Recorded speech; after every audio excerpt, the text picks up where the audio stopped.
Bismillah wa salatu wa salam ala rasulillahi amma ba'd. Nous continuons Inch'Allah dans notre série Purification du cœur. Et aujourd'hui nous allons voir le livre de la réduction des deux appétits, l'appétit naturel et l'appétit sexuel. L'appétit naturel du ventre est l'un des plus graves éléments destructeurs. C'est à cause de lui qu'Adam alayhi salam a été expulsé du paradis. C'est de l'appétit naturel du ventre que précédant l'appétit sexuel et le désir de l'argent, ainsi que bien d'autres vices que proviennent de la fougue de la satiété. Il est rapporté dans le hadith que le prophète Mohammed sallallahu alayhi wa sallam a dit: le croyant mange avec un seul intestin, et l'impie, l'incroyant, mange avec 7 intestins.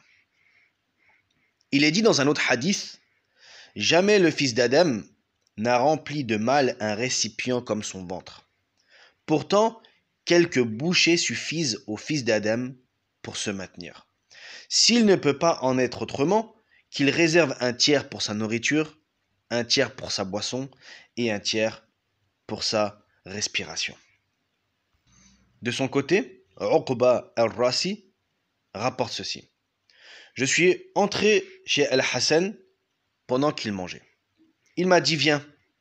J'ai répondu: j'ai mangé jusqu'à ce que je n'en puisse plus. Il a dit alors: gloire à Allah, le musulman peut-il manger jusqu'à ce qu'il n'en puisse plus? Donc là on voit que dans tous ces hadiths, la gravité de manger beaucoup jusqu'à être rassasié. Surtout à l'époque où on vit, où la nourriture est devenue facile d'accessibilité, la mauvaise nourriture, les mauvaises boissons, et ainsi de suite. Donc le musulman, il se doit d'être raisonnable dans sa nourriture et ne pas être dans un excès. Certains ascètes ont exagéré en matière de privation de nourriture et d'endurance à supporter la faim. Or, nous avons indiqué ailleurs la déficience de leur attitude. Il reste que l'équité en matière de nourriture consiste à s'arrêter de manger alors qu'il reste encore un peu d'espace, d'appétit pour la nourriture. Donc, comme tous les sujets qu'on a pu voir, ni dans l'extrême, ni dans le laxisme. Il convient de manger, mais à ne pas être rassasié. Hein. Comme là, il le dit l'auteur, de s'arrêter de manger alors qu'il reste encore un peu d'appétit pour la nourriture. Car en fin de compte, la position idéale est celle décrite par la parole du prophète Mohammed sallallahu alayhi wa sallam: un tiers pour sa nourriture, un tiers pour sa boisson et un tiers pour sa respiration.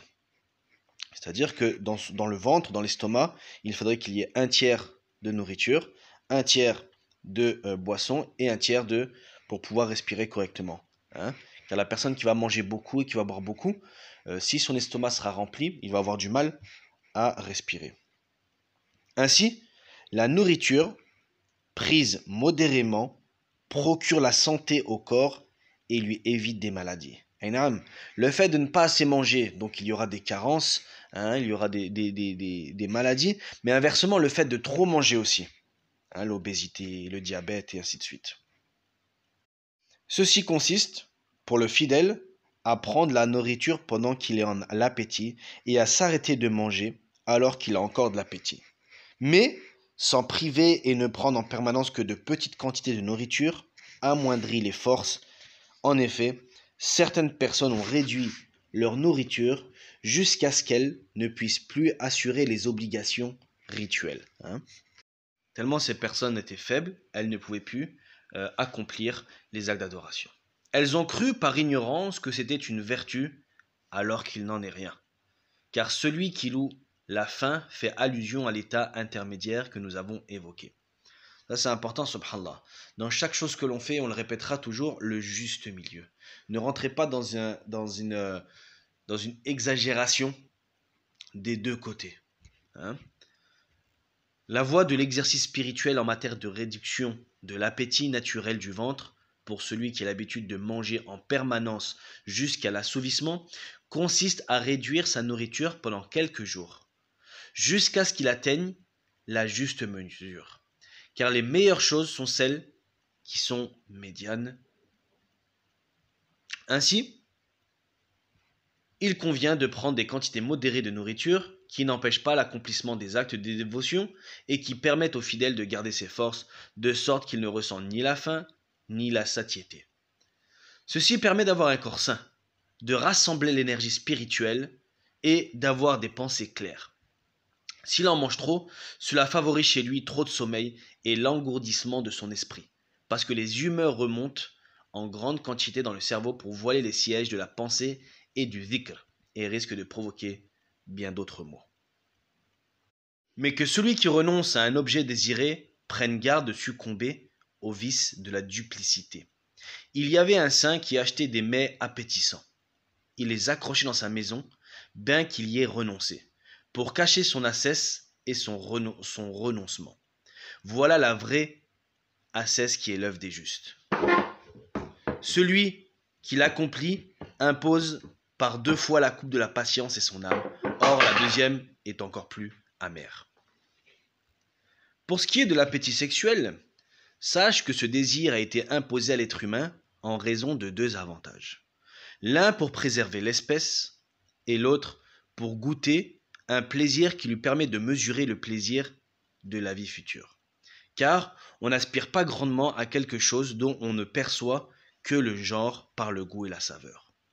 Toutefois, si on ne ramène pas ce désir effréné à la modération, il risque d'apporter bien des fléaux et épreuves. Aïnaam, l'appétit sexuel, c'est comme l'appétit du ventre, toujours dans la modération. Et là, subhanallah, l'auteur nous dit que cet appétit sexuel a été fait pour 2 choses. Donc l'appétit du ventre, c'est pareil, il nous a été imposé. Il nous a été imposé, comme on l'a vu, si on n'aurait pas ces désirs-là, alors certes, ça causerait des problèmes à l'humanité. Si on n'aurait pas les désirs de manger, peut-être que les gens ne mangeraient pas, s'arrêteraient de manger et au final mourraient. Donc c'est pour ça qu'Allah subhanahu wa ta'ala nous a donné des désirs, comme on a pu voir dans les audios précédents, mais il faut savoir les canaliser. Et c'est pareil pour l'appétit sexuel. Hein. Le premier est que, donc le premier des avantages, c'est que c'est pour préserver l'espèce, hein, procréer et préserver l'espèce. Si on n'aurait pas eu ces désirs-là, ces appétits-là, alors certes, il n'y aurait peut-être plus eu de procréation et l'humanité se serait éteinte. Et deuxièmement, c'est pour permettre de mesurer le plaisir de la vie future. Ça veut dire que si on a certains plaisirs ici, mais qu'est-ce que ce sera dans notre vie future? Sans cela, les femmes ne seraient pas les filets de Shaitan. Du reste, il est rapporté dans le hadith que le prophète Mohammed sallallahu alayhi wa sallam a dit « Je n'ai rien laissé chez les hommes après moi de source de discorde plus dommageable que celle des femmes. » De même, un saint a dit « Si un homme me confie en dépôt le trésor public, je pense que je m'acquitterai convenablement de ma charge. Mais s'il me confie 1 heure une femme en tête-à-tête, je crains de la confier à mon âme charnelle. » D'ailleurs, l'excès dans l'assouvissement de ce désir peut amener l'homme à concentrer toute son énergie sur le plaisir de jouir des femmes, ce qui le détourne de la vie future et le plonge dans les vices et les débauches. Cela peut même conduire un homme à l'amour éperdu, qui est le pire des désirs et qui fait vraiment honte. Du reste, beaucoup de gens éprouvent un amour éperdu pour l'argent, la réputation, les jeux de bridge, d'échecs, de la guitare, etc. C'est que ces choses s'emparent des cœurs qui ne peuvent plus s'en passer. Certes, il est plus facile de s'en prémunir au cours des débuts, car lorsqu'on y succombe totalement, le remède devient de plus en plus difficile et inefficace.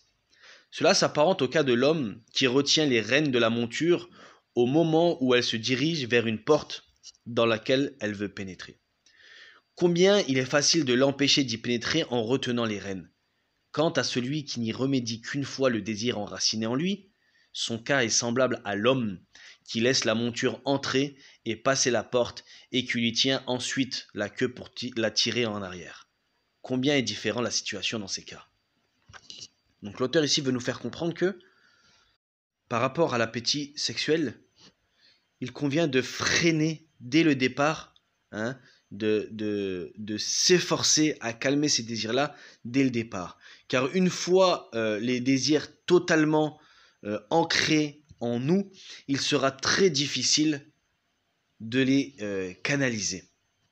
Surtout à l'époque où on vit, où la nudité, où la débauche est devenue tellement banale et tellement simple, alors le musulman et la musulmane se devra d'être encore plus attentif, hein, et sur ses gardes pour ne pas tomber dans ces méfaits. Voilà pour le chapitre de l'appétit naturel, l'appétit sexuel. Donc comme on le dit, pour chaque chose, il faut être dans le juste milieu, que ce soit pour la nourriture ou pour l'appétit sexuel. Ce qui est de l'appétit sexuel, le jeune qui n'a pas encore les moyens pour se marier, alors qu'il jeûne, hein, qu'il jeûne pour l'empêcher ses désirs.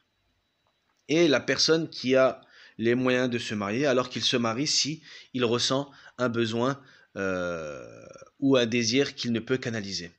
Et aussi, un petit point à mentionner, il faut que les épouses, enfin les futures épouses, les prétendantes ainsi que les parents facilitent le mariage d'apparence intègre aux musulmans, d'apparence sincère. Il faut que l'épouse, la future, la prétendante épouse facilite, ne serait-ce qu'au niveau de la dot, au niveau des conditions, que les parents aussi facilitent, car aujourd'hui, malheureusement, on voit que le mariage est de plus en plus difficile pour les jeunes. Et donc, ce qui fait que, étant donné que les mariages sont de plus en plus difficiles, donc ça retarde, hein, ça retarde tout ça, que ce soit au niveau des hommes ou au niveau des femmes, mais forcément les désirs augmentent et la perversion se multiplie au sein de notre communauté. Subhanak Allahumma wa bihamdik, ashhadu an la ilaha illa ant, astaghfiruka wa atubu ilaik. On demande à Allah subhanahu wa ta'ala de faire partie de ceux qui arrivent à maîtriser leur appétit, de faire partie des gens du juste milieu. On demande à Allah subhanahu wa ta'ala de faciliter le mariage aux jeunes musulmans qui souhaitent se marier. Et on lui demande la bénédiction dans les couples déjà formés et dans les descendances qu'il leur aura octroyées. Wassalamu alaikum wa rahmatullahi wa barakatuh.